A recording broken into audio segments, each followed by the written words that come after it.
5 murder से बदला। 6 लोगों की जान पर भारी पड़ी 10 बीघा जमीन। जमीन की लड़ाई जातियों पर आई। यूपी में कानून व्यवस्था को सीधा चैलेंज। योगी राज में होगा अपराधियों का इलाज। देवरिया जिले के फतेहपुर में जमीनी रंजिश की वजह से इंसानियत शर्मसार हो गई। एक ही परिवार के 5 लोगों की बेरहमी से हत्या कर दी गई। पति पत्नी, 2 बेटियों और बेटे का गला काटा गया, गोली मारी गई, ईंट से सिर कूच दिए गए। हमलावर इतने बेरहम हो चुके थे कि उन्होंने 8 साल की मासूम तक को नहीं छोड़ा। उस पर एक के बाद एक कई वार किए और जब उन्हें लगा कि उसकी मौत हो गई तो वो वहाँ से चले गए। हालांकि उसकी सांसें चलती रही और उसे गंभीर हालत में गोरखपुर के बीआरडी मेडिकल कॉलेज में एडमिट कराया गया। जिस घर में ये वारदात हुई वहाँ नरसंहार जैसे हालात दिखाई दिए। हर तरफ खून ही खून था। लाशें अलग अलग जगहों पर फैली हुई थी। दिल दहला देने वाली इस वारदात के पीछे जमीनी विवाद है। दरअसल मृतक सत्य प्रकाश दुबे के भाई साधु दुबे ने अपने हिस्से की पूरी जमीन प्रेम यादव को बेच दी थी, लेकिन दुबे परिवार प्रेम यादव पर धोखाधड़ी कर जमीन कब्जा करने का आरोप लगाता रहता था। आज फिर इसी बात को लेकर विवाद हो गया। आरोप है कि सत्य प्रकाश दुबे और उनके साथियों ने ईंट पत्थर से हमला कर पूर्व जिला पंचायत सदस्य प्रेम यादव की हत्या कर दी। जैसे ही ये खबर प्रेम यादव के परिजनों तक पहुंची, उन्होंने बंदूक, लाठी डंडा और धारदार हथियार लेकर सत्य प्रकाश दुबे के घर पर धावा बोल दिया।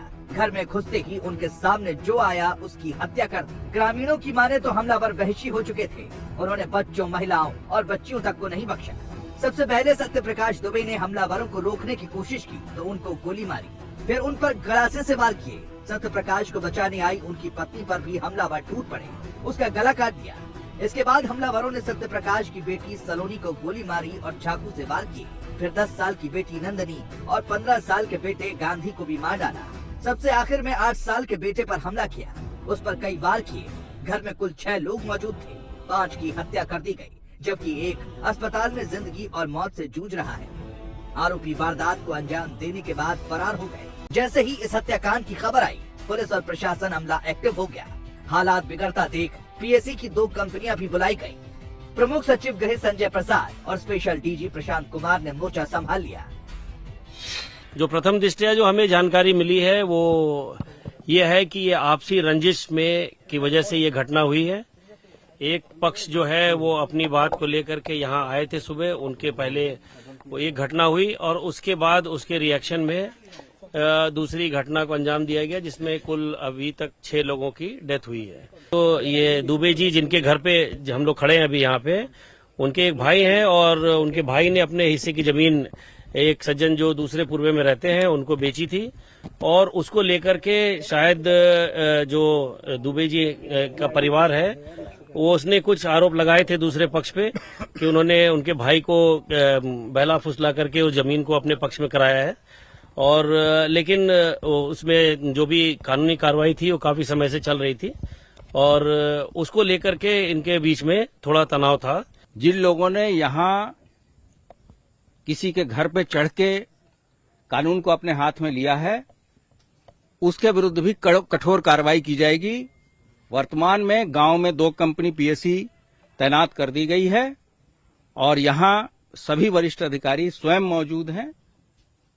जहां तक सहायता की बात है, ये शासन स्तर पे समीक्षा के बाद से निर्णय लिया जाएगा। दरअसल सीएम योगी खुद घटना की मॉनिटरिंग कर रहे हैं। सीएम ने पुलिस को आरोपियों पर सख्त कार्रवाई करने और पीड़ित परिवार को हर मदद देने के निर्देश दिए हैं। देवरिया की दुर्भाग्यपूर्ण घटना अत्यंत दुखद और निंदनीय है। मेरी संवेदनाएं शोक संतप्त परिजनों के साथ। एडीजी कमिश्नर आईजी को मौके पर पहुंचकर कठोरतम कार्रवाई और जिला प्रशासन के अधिकारियों को घायलों के समुचित उपचार के निर्देश दिए हैं। इस घटना के दोषियों को किसी भी कीमत पर बख्शा नहीं जाएगा। एक ही परिवार के 5 लोगों की हत्या कर दी गई, लेकिन सोशल मीडिया पर अलग ही नैरेटिव सेट किया जाने लगा। पूरे मामले को जातिगत रंग देने की कोशिश होने लगी। कोई इसे ब्राह्मणों का नरसंहार बताने में जुट गया तो कुछ लोग प्रेम यादव के सपोर्ट में खड़े हो गए। कहने लगे अगर प्रेम यादव को न्याय मिलता तो 6 लोगों की जान बच जाती। 2 जातियों से जुड़ा मामला होने की वजह से पूरे गांव में तनाव है। लोग 2 गुटों में बटे हुए हैं। हालांकि गांव में भारी संख्या में पुलिस बल तैनात है। ग्रामीण इस वारदात के पीछे पुलिस की लापरवाही को जिम्मेदार ठहरा रहे हैं। आरोप है कि मामला करीब 7 साल पुराना था। प्रेम यादव पर जबरन जमीन कब्जा करने के आरोप लगे। सत्य प्रकाश दुबे ने पुलिस में शिकायत दर्ज कराई थी, लेकिन पुलिस ने कोई कार्रवाई नहीं की और मामले को टालती रही। इसमें अभी तक 14 लोग हिरासत में हैं। इस पूरे प्रकरण में ठोस और प्रभावी कार्रवाई की जाएगी। अगर ये एप्लीकेशन के बावजूद, जैसा कि आप लोग अभी बता रहे हैं कि अगर एप्लीकेशन थाने में दी गई है और किसी तरह की कोई लापरवाही है, तो लापरवाह व्यक्तियों के विरुद्ध भी कार्रवाई होगी। जमीनी विवाद में एक परिवार के 5 लोगों समेत 6 लोगों की हत्या हो गई, लेकिन विपक्ष इस पर भी सियासत कर रहा है। देवरिया हत्याकांड बहुत दुखद है और इस हत्याकांड ने उत्तर प्रदेश की कानून व्यवस्था की सच्चाई दिखा दी है। इस जमीनी विवाद की जानकारी देवरिया के स्थानीय पुलिस को पहले से थी। आखिर पुलिस क्या कर रही थी, सरकार क्या कर रही थी, सरकार का तंत्र क्या कर रहा था? ये सरकार के तंत्र पर भी सवालिया निशान है, क्योंकि उत्तर प्रदेश में कोई भी थाना, कोई भी तहसील ऐसी नहीं है जहां बिना पैसे लिए फरियादियों की बात सुनी जा रही हो। पूरी सरकार, पूरा सरकारी तंत्र और खास तौर से पुलिस महकमा भ्रष्टाचार में डूबा है। उनको सिर्फ पैसे से मतलब है, कोई घटना हो जाए। सरकार तो कहती थी कि जीरो टॉलरेंस पर काम कर रही है सरकार। इसी तरीके की घटना 2 साल पहले सोनभद्र में हुई थी, जहां 17 लोगों की मौत हो गई थी। ये उत्तर प्रदेश की कानून व्यवस्था का असली चेहरा है। अपराधियों के खिलाफ योगी की जीरो टॉलरेंस पॉलिसी पर भले ही विपक्ष सवाल उठाए, लेकिन योगी सरकार के बुलडोजर एक्शन का क्या असर हुआ है, ये भी जानना जरूरी है। यूपी में बीते 6 साल में हत्या के मामलों में 9% की कमी आई है। डकैती के मामले 16% कम हुए हैं। रेप के मामलों में भी कमी देखी गई। 6 साल में 9000 से ज्यादा एनकाउंटर हुए, जिसमें 183 अपराधी ढेर हो गए। यूपी में योगी मॉडल की पहली शर्त कानून व्यवस्था है, लिहाजा 20 मार्च 2017 के बाद से माफियाओं और संगठित अपराध करने वालों पर लगातार एक्शन हुआ है।